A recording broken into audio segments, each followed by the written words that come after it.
শুভেচ্ছা সবাইকে। কে কেমন আছেন জানি না, তবে এটুকু জানি বেঁচে থাকার লড়াইয়ে টিকে থাকার নামই হচ্ছে ভালো থাকা। মাল্টুস নিয়ে তৃতীয়বারের মতো আপনাদের সামনে হাজির হয়েছি, অর্থাৎ তৃতীয় সপ্তাহ। মূল প্রসঙ্গে যাবার আগে আমার জীবন থেকে দু একটি ঘটনা এখানে উল্লেখ করতে চাই, তাহলে প্রসঙ্গগুলো বুঝতে সুবিধা হবে। 2014 সালে টেলিকম জায়ান্ট হুয়াওয়ের আমন্ত্রণে চীনের বেজিং গিয়েছিলাম আমরা কয়েক সাংবাদিক বন্ধু। তো এক রাতে ঘুরতে ঘুরতে আমরা একটি রেস্টুরেন্টে ঢুকি রাতের খাবার খাওয়ার জন্য। তো সেখানে খাবার দাবারের সাথে রেড ওয়াইনও অর্ডার করা হয়েছিল। রেড ওয়াইন আসলো, রেড ওয়াইনের সাথে এরকম ছোটো ছোটো কিছু গ্লাস দেওয়া হলো খাবারের জন্য, রেড ওয়াইন খাওয়ার জন্য। তো এই নিয়ে আমি প্রশ্ন তুললেন হুয়াওয়ের যিনি বাংলাদেশ থেকে গিয়েছিলেন প্রতিনিধি, তিনিও প্রশ্ন তুললেন এবং ইন্টারপ্রেটারকে বোঝানো হলো যে রেড ওয়াইনের গ্লাস কোথায়। ইন্টারপ্রেটার হোটেল কর্তৃপক্ষের সাথে অর্থাৎ রেস্টুরেন্ট কর্তৃপক্ষের সাথে কথা বলে জানালো যে তাদের আসলে রেড ওয়াইনের গ্লাস নেই। পরে আমরা রেস্টুরেন্ট পরিবর্তন করে অন্য রেস্টুরেন্ট থেকে রাতের খাবার খাই। তো আমাদের সঙ্গীরা কেউ কেউ প্রশ্ন করছিল যে আসলে ওই গ্লাসে খেলে কী এমন সমস্যা হতো। আরেকটি ঘটনা হচ্ছে, ঢাকায় থাকতে আমার এক বন্ধু একদিন একটি আড্ডায় নিয়ে গেল এক উঠতি বড়লোকের বাড়িতে। তার বিশাল ফ্ল্যাটের মধ্যে তার একটি হোম অফিস রয়েছে। সেখানে আমরা ঢুকতেই তিনি কাবার্ড খুলে একটি প্রিমিয়াম স্কচ ব্লেন্ডেড হুইস্কি বের করলেন এবং ঢালতে শুরু করলেন রেড ওয়াইনের গ্লাসে। তো আমি তো দেখে হতবাক এবং তাকে বললাম কি, ভাই আপনি আমার হুইস্কিটুকু পানির গ্লাসে দিন। উনি বলছেন পানির গ্লাসে দেবো কেন, আমি এই গ্লাসগুলো মদ খাওয়ার জন্য সিঙ্গাপুর থেকে এনেছি।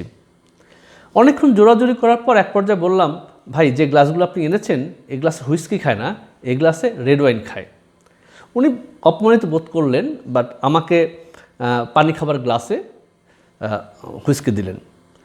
তবে সে আড্ডাটা সেদিনকে জমেনি, কারণ শুরু থেকে শেষ পর্যন্ত ভদ্রলোক তার অপমানিত বোধটুকু ভুলতে পারেননি এবং উনি আমাকে যথেষ্ট খুঁচিয়েছেন।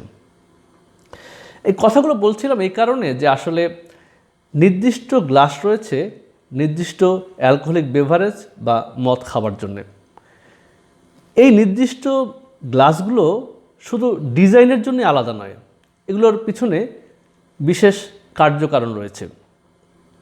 আপনারা দেখছেন আমার সামনে আজকে অনেক গ্লাস উঁচিয়ে রয়েছে।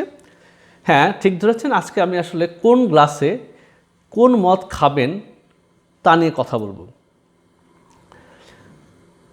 এইসব সত্য ঘটনাগুলোর যে বলেছি বা উল্লেখ করেছি সবগুলোই কিন্তু আসলে এই গ্লাস সংক্রান্ত, অর্থাৎ পারফেক্ট গ্লাস সেসব জায়গায় ছিল না। এই যে একটি গ্লাস দেখতে পাচ্ছেন, এটি দেখে অনেকেই হয়তো মনে করবেন যে এটি একটি চা খাওয়ার কাপ। জি, ঠিক বলেছি আমি, চা খাওয়ার কাপ না, এটি চা খাওয়ার কাপ নয়। এটি একটি ককটেলের বা ড্রিঙ্কের গ্লাস। সাধারণত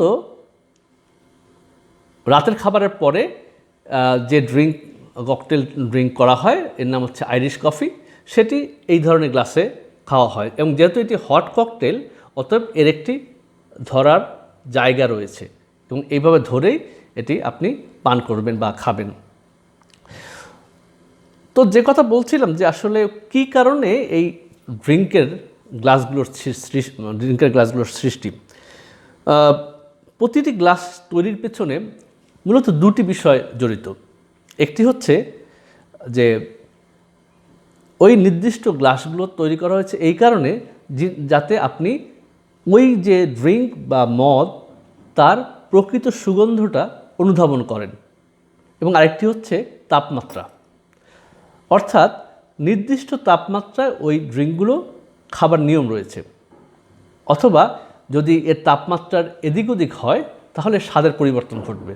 কোনো কোনো ড্রিঙ্ক আপনার হাতের তালুর স্পর্শে উষ্ণায়িত হওয়া দরকার খাওয়ার জন্যে, কোনো কোনো ড্রিঙ্ক যে তাপমাত্রায় গ্লাসের মধ্যে ঢালা হবে সেই তাপমাত্রা সংরক্ষণ করার জন্যে ওই গ্লাসগুলো ব্যবহার করা হয়। তো এটি হচ্ছে মূল দুটি বিষয়। আরেকটি বিষয় বলা হয়ে থাকে, মূল কথা যেটা বলা হয়ে থাকে যে আসলে ড্রিঙ্কের প্রকৃত স্বাদ নেবার জন্যই আসলে এইসব গ্লাসের সৃষ্টি। আমরা সাধারণত বাংলাভাষী মানুষেরা, অর্থাৎ বাংলাদেশ এবং পশ্চিমবাংলার মানুষেরা বিয়ার খেতে পছন্দ করি গ্লাসে নয়, বোতলে অথবা কৌটোয়। এমনকি আমরা যখন বারে গিয়ে বিয়ারের অর্ডার করে থাকি, সাধারণত ওরা গ্লাস দিতে চায় না আপনি না চাইলে। তো বিয়ারের গ্লাসে যাবার আগে একটি বিষয় আপনাদেরকে বলি, অ্যালকোহলিক বেভারেজ বা ড্রিঙ্কের সাথে অঙ্কের কিন্তু একটি দারুণ প্রেম রয়েছে।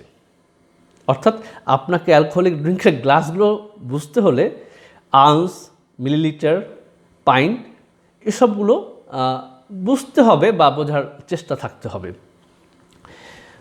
আমেরিকার এবং ইংল্যান্ডের দুজনের দুটি ভিন্ন ধরনের স্ট্যান্ডার্ড রয়েছে, মাপকাঠি রয়েছে। অর্থাৎ যেটি মেট্রিক পদ্ধতির আগে, একটি হচ্ছে ইম্পেরিয়াল স্ট্যান্ডার্ড আর একটা হচ্ছে ইউএস স্ট্যান্ডার্ড।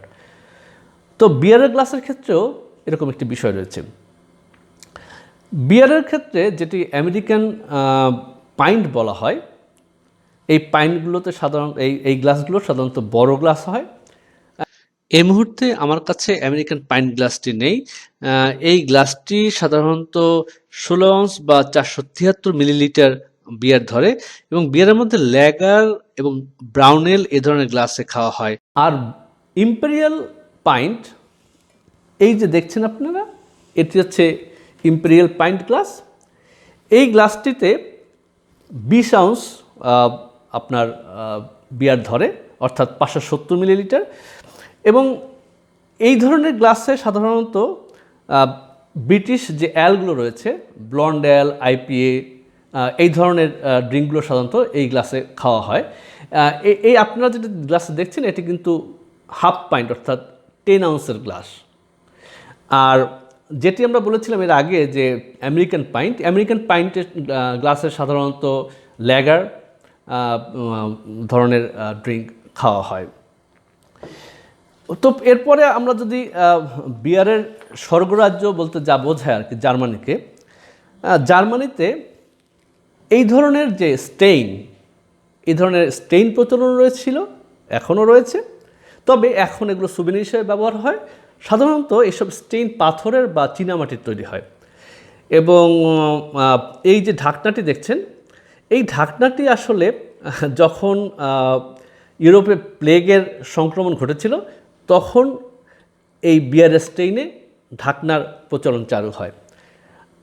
এই যে আপনারা দেখছেন এই যে মগটি, এটি আমি সাধারণত পানি খাওয়ার মগ হিসেবে ব্যবহার করি। এটিও আপনার আসলে বিয়ারের একটি মগ। এই ধরনের স্টেইন এবং মগগুলো সাধারণত 500 মিলিলিটার থেকে 1 লিটার পর্যন্ত হয়ে থাকে এবং এগুলোতে সাধারণত ল্যাগার, রেড এল, পোর্টার, স্টাউট এই জাতীয় বিয়ার খাওয়া হয়। আগেই বলে রাখি, আসলে বিয়ার নানা ধরনের এবং নানা স্বাদের, সবগুলো আসলে এখানে হাজির করা সম্ভব না, সব গ্লাসও প্রদর্শন করা সম্ভব না। তবে মোটামুটি যেসব বিয়ারগুলো পপুলার, আমরা সাধারণত খেয়ে থাকি বা দেখে থাকি, সেগুলো আমি এখানে উপস্থাপনের চেষ্টা করলাম। এরপরে আমরা যাব হচ্ছে এই যে গ্লাসটি, এটিকে দেখতে অনেকটা টিউলিপের মতো, এটি টিউলিপ ফুলের মতো এর আপনার গড়ন। এটি আসলে রোজ ওয়াইন বা হোয়াইট ওয়াইন খাওয়ার জন্য ব্যবহার করা হয় এবং এই গ্লাসগুলো সাধারণত 8 থেকে 12 আউন্স বা 250 মিলিলিটার থেকে 360 মিলিলিটারের হয়ে থাকে। এই গ্লাসের মুখটা ছোট হওয়ার কারণ হচ্ছে এবং এর মধ্যপ্রদেশ স্ফীত হওয়ার কারণ হচ্ছে যে হোয়াইট ওয়াইন বা রোজ ওয়াইনের যে সুগন্ধ, সেই সুগন্ধ যেন ড্রিঙ্কের যে তাপমাত্রা, সেই তাপমাত্রা যেন বাড়তে না পারে, সেজন্য হচ্ছে আপনার এখানে ধরার ব্যবস্থা, স্টিমটা বা কাঠিটা। আর হচ্ছে এটা যে শুধু ঐতিহ্য তা নয়, এটা গ্লাস ছোট হওয়ার কারণে আপনার তাপমাত্রা দ্রুত বাড়তে পারে না। এবং এই গ্লাসটি ধরার নিয়ম হচ্ছে এইভাবে, তারপর আপনি খাবেন এই যে রোজ ওয়াইন বা হোয়াইট ওয়াইনের গ্লাসে। আর এটি হচ্ছে আপনার রেড ওয়াইনের গ্লাস, বেশ বড় সড়ো, মোটাসোটা। এই ধরনের গ্লাসগুলো সাধারণত 8 থেকে 22 আউন্স মানে 250 মিলিলিটার থেকে 650 মিলিলিটার পর্যন্ত ধারণ করতে পারে এবং রেড ওয়াইনের গ্লাস এমন হবার কারণ হচ্ছে এই যে বেশ ঢাউস, মুখ বড়, এটা বড় হওয়ার কারণ হচ্ছে যে রেড ওয়াইন উপরের দিকে খোলা জায়গা পেলে এর যে অ্যারোমা বা সুগন্ধ লুকানো রয়েছে তার যিনি ড্রিঙ্ক করেন তার কাছে তার নাকে ধরা দেয় এবং গ্লাসটি ধরার ক্ষেত্রে স্টিম ব্যবহার করা হয়, অর্থাৎ কখনোই রেড ওয়াইন গ্লাস এভাবে ধরার নিয়ম নেই, সাধারণত এখানে ধরে। আমি জানি যে আলোচনাটা একটু লম্বা হয়ে যাচ্ছে, আমি খুব দ্রুত শেষ করার চেষ্টা করব। আমি জানি যে আলোচনা ক্ষেত্র বিশেষে বিরক্তিরও কারণ হতে পারে, তারপরেও চেষ্টা করছি যাতে দ্রুত শেষ করা যায়। এটিকে বলা হয় ফ্লুইড বা এটি হচ্ছে শ্যাম্পেইন বা শপাইনের গ্লাস। এই ধরনের গ্লাস সাধারণত 6 আউন্স বা 178 মিলিলিটার ধারণ ক্ষমতা রয়েছে এবং এইটির এই যে সে শেপটার মূল কারণ হচ্ছে যে শ্যাম্পেইন বা শপাইন হচ্ছে একটি স্পার্কলিং ওয়াইন, অর্থাৎ এই ওয়াইনের মধ্যে প্রচুর বুদবুদ আছে এবং এই ওয়াইন যখন এই গ্লাসে ঢালা হয় তখন যাতে সেই বুদবুদগুলো দ্রুত মিলিয়ে না যায় সেজন্যই হচ্ছে এই গ্লাসের এমন গরম। এরপরে আমরা আসি আরেকটি গ্লাস। আমি জানি এই গ্লাসটি সবাই চেনেন অলমোস্ট যারা ড্রিঙ্ক করেন। এটিকে বলা হয় ওল্ড ফ্যাশন গ্লাস। আমরা যারা ড্রিঙ্ক করি অর্থাৎ পশ্চিমবাংলা বাংলাদেশের মানুষরা তারা সাধারণত হুইস্কি খাওয়ার ক্ষেত্রে এই গ্লাসটি আমরা ব্যবহার করে থাকি।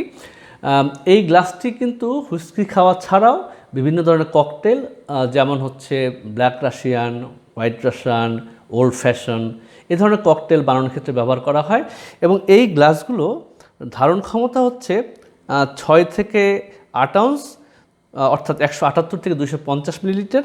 তবে ক্ষেত্র বিশেষে 12 থেকে 14 আউন্স পর্যন্ত এই গ্লাসগুলো তৈরি করা হয়ে থাকে। এরপরে যে গ্লাসটি আমি দেখাবো এটিকে বলা হয় হাইবল। অনেকেই এই গ্লাসটি চিনেন, কারণ হচ্ছে যে বিশেষ করে ব্লাডি মেরি, জিন অ্যান্ড টনিক, কলিন্স এই ধরনের ড্রিঙ্ক তৈরির ক্ষেত্রে, ককটেল তৈরির ক্ষেত্রে এই ধরনের গ্লাস ব্যবহার করা হয়। একটি বিষয় হচ্ছে যে আসলে ব্লাডি মেরি এবং জিন অ্যান্ড টনিকের সাথে আমরা দুই বাংলার মানুষই পরিচিত। আসলে হাইবল গ্লাস ব্যবহার করার মূল কারণ হচ্ছে যে এই গ্লাসের বা এই ককটেলগুলোর মধ্যে সাধারণত নন অ্যালকোহলিক বেভারেজের পরিমাণ বেশি থাকে, অর্থাৎ জিন বা টনিক, জিনের সাথে যে টনিক ব্যবহার করা সেটি বেশি ব্যবহার করা হয়, ব্লাডি মেরির সাথে টমেটিনো বা টমেটো জুস বেশি ব্যবহার করা হয়, ফলে এই লম্বা গ্লাসগুলো ব্যবহার করা হয়ে থাকে। এবং এই ধরনের গ্লাসগুলো সাধারণত যে পরিমাণ অ্যালকোহল ধারণ করতে পারে, অ্যালকোহল নয়, যে পরিমাণ এর ধারণ ক্ষমতা সেটি হচ্ছে 8 থেকে 13 আউন্স বা 250 থেকে 500 মিলিলিটার পর্যন্ত হয়ে থাকে। এরপরে যে গ্লাসটি আমি দেখাবো এটিকে বলা হয় স্নিফটার। এটি বেশ ছোটোখাটো গড়নের গ্লাস। স্নিফটার মূলত ব্র্যান্ডি বা কনিয়াক খাওয়ার জন্য ব্যবহার হয়ে থাকে এবং এর কারণ হচ্ছে যে এই গ্লাসটির এমন আকার হওয়ার একটি কারণ হচ্ছে যে এই গ্লাসের ড্রিঙ্ক করার সময় যাতে এর সুগন্ধ যে অ্যারোমাটি রয়েছে সেটি নেওয়ার সময় যেন খুব কড়া সুগন্ধ আপনার নাকে লাগে, সেজন্য গ্লাসটির বানানোর কায়দাটি এমন। এবং এই গ্লাসটি কিন্তু এর স্টিমটা মানে ধরার জায়গাটা খুব ছোট, আসলে এখানে ধরে না কেউ। এই গ্লাসটি সাধারণত এভাবে ধরে অথবা এভাবে ধরে, কারণ ব্র্যান্ডি বা যে কথা বললাম ব্র্যান্ডি অথবা কনিয়াক, আপনার হাতের তালুর যে উষ্ণতা সেই উষ্ণতায় এই ড্রিঙ্কটি উষ্ণ হবে এবং এটি খাওয়ার ক্ষেত্রে আপনার সুবিধা হবে। এ ধরনের গ্লাসগুলো সাধারণত 6 থেকে 8 আউন্স বা 178 থেকে 250 মিলিলিটার পর্যন্ত ধারণ ক্ষমতা হয়ে থাকে। এর পরের গ্লাসটি আমরা সাধারণত ইংরেজি সিনেমাতে খুব বেশি দেখি। এইটির নাম হচ্ছে মার্টিনি গ্লাস। এটি 500 মিলিলিটারের গ্লাস বা যাকে বলা হচ্ছে 16 আউন্স এটি ধারণ ক্ষমতা। এবং সাধারণত মার্টিনি তৈরি করার আগে এই গ্লাসটি ফ্রিজে রেখে চিল করা হয়। এরকম আরেকটি ককটেলের গ্লাস, এটিকে বলা হয় মার্গারিটা গ্লাস। এটি মূলত টাকিলা বেসড একটি ককটেল এবং যখন এই মার্গারিটা পরিবেশন করা হয়, এই যে রিম দেখছেন এই রিমে লেবুর রসের উপরে চিনির গুঁড়ো দিয়ে পরিবেশন করা হয় এবং এই ধরনের গ্লাসগুলো অর্থাৎ এই মার্গারিটা গ্লাসগুলো 12 আউন্স পর্যন্ত বা 355 মিলিলিটার হয়ে থাকে। এরপর যে ছোট্ট একটি গ্লাস, আমি জানি এটা অনেকেই চিনেন, এটি হচ্ছে শর্ট গ্লাস। সাধারণত যারা টাকিলা ভক্ত তারা এই এই এই এই গ্লাসে টাকিলার শট নিয়ে খেয়ে থাকেন, অথবা অন্যান্য ড্রিঙ্কের শেষে একটি টাকিলা শট বা একটি হুস্কি শট, কখনো কখনো সাম্বুকার শট। সাম্বুকার শটের ক্ষেত্রে অনেক ক্ষেত্রে উপরে একটু নীলাভ আগুন ধরিয়ে দেওয়া হয়। তো এটি হচ্ছে শর্ট খাবার গ্লাস, এবং এটি সাধারণত 1.5 আউন্স থেকে 2 আউন্স, অর্থাৎ 45 মিলিলিটার থেকে 60 মিলিলিটারের হয়ে থাকে। এবং এই যে শর্ট গ্লাস, এই শর্ট গ্লাসের নিচের দিকটা কিন্তু খুব ভারী হয়। অনেক জায়গায় এই শর্ট গ্লাসকে কিন্তু জিগার হিসেবে, অর্থাৎ মদ মাপার জন্য ব্যবহার করা হয়ে থাকে। এছাড়াও বিভিন্ন ধরনের ড্রিঙ্কের গ্লাস রয়েছে, আপনারা জানতে পারবেন যদি খোঁজ নেন। তবে এই যে গ্লাসগুলোর কথা আমি বললাম, এগুলোই মূলত আপনারা বিভিন্ন আড্ডায়, বারে বা অনুষ্ঠানে দেখতে পাবেন। আমি জানি যে আজকে আলোচনাটা একটু লম্বা হয়ে গেছে এবং অনেক ক্ষেত্রে হয়তো বা বিরক্তও হতে পারে। আমি আমার নিজের ক্ষেত্রে মনে হচ্ছে যে এটা বিরক্তির কারণ হতে পারে। তবে আসলে গ্লাসের এই আলোচনাটা এর চেয়ে সংক্ষিপ্ত করার কোনো উপায় আমার কাছে ছিল না। জানি শুনে ক্লান্ত হয়ে গেছেন, শেষ করতেও চাচ্ছি।